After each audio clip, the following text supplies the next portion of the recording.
Alright guys, we have Black and White Bushido today on the Nintendo Switch. If you guys are familiar with games like Towerfall and Last Man Standing kind of deathmatch kind of games, I think you guys are going to want to stick around and check what this one has to offer and what's different about this one.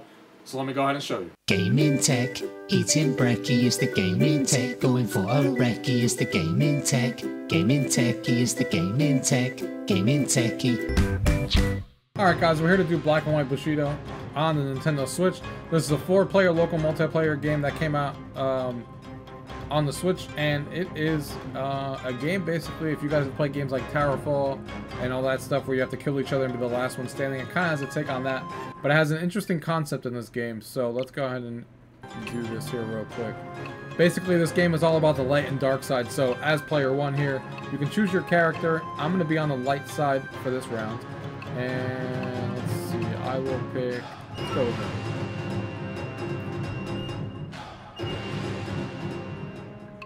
So there is bots in this game, which is good, so I'm going to add 3 bots to give you guys an idea of what this is like. And there's death mode, deathmatch and training, and flag capture. We're going to do deathmatch. We'll do up to 10 kills, and you can select all these different stages here. And let's go ahead and start with this one. And that is basically what the buttons are, so you know there's a jump, there's an attack, there's a taunt.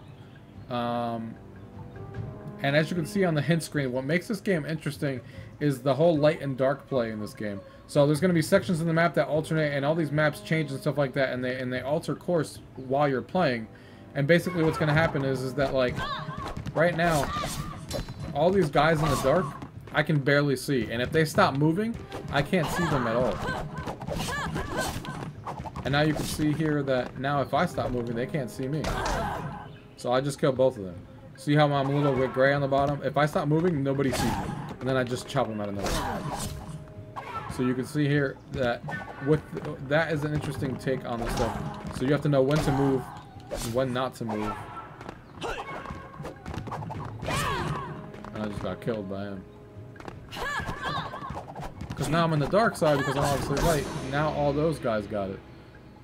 And you can see how quick that goes. So let's go ahead and do a rematch here.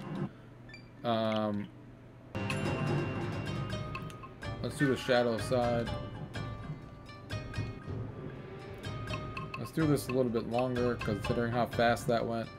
Let's do a different stage, just to mess around.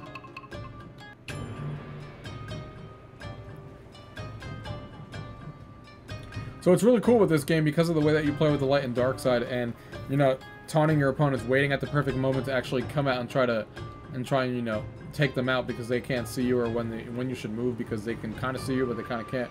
Because if you move a little bit on your side, just got killed on the dark side.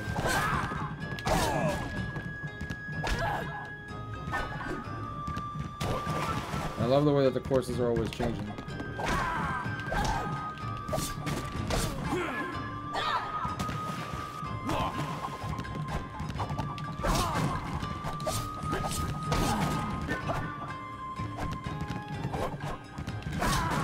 Now the whole entire level is...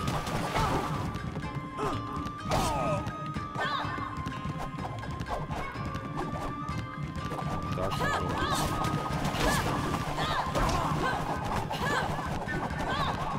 So you can't see me at all right now on that side. So I'm just waiting for my... I don't know what those two clowns are doing over there. But I'm waiting for them to get a little bit closer here. Ooh, that was a nice 2-person kill.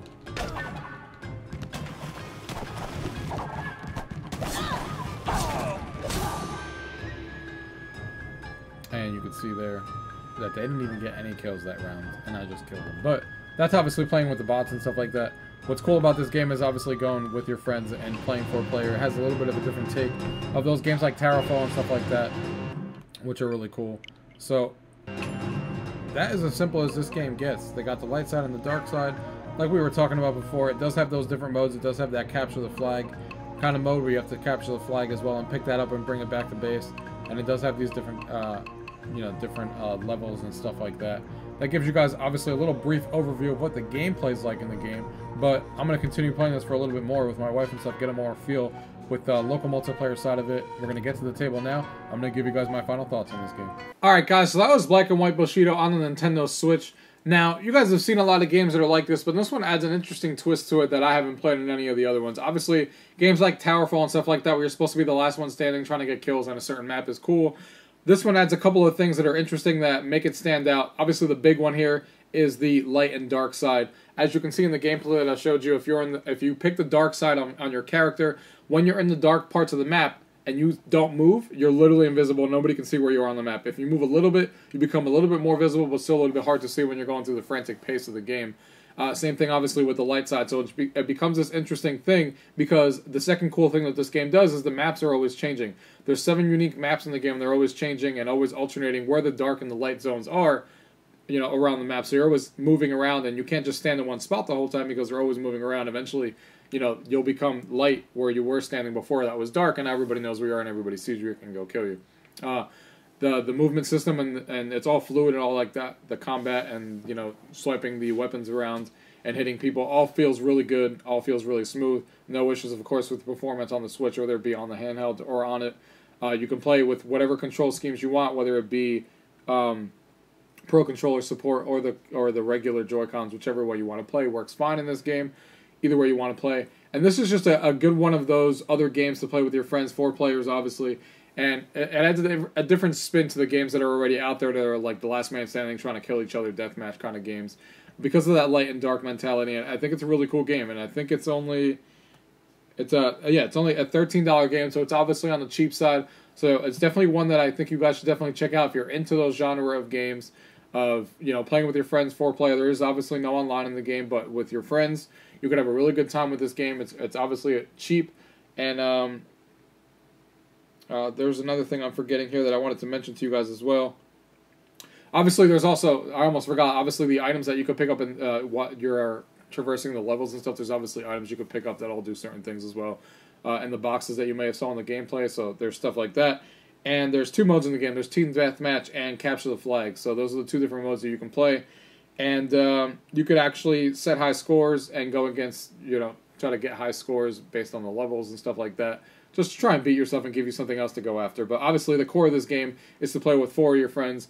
Go out there, see who's better, the dark side or the light side. Add some flavor into there. And I think it sets out what it wants to do, and I think it did a good job on what it wanted to do. Definitely check this one out, guys. If the gameplay interested you and everything I tell you interests you, definitely check it out. It's one that I recommend.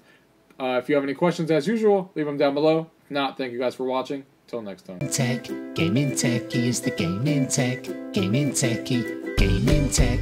Eating brekkie is the gaming tech. Going for a brekkie is the gaming tech. GamingTechie is the gaming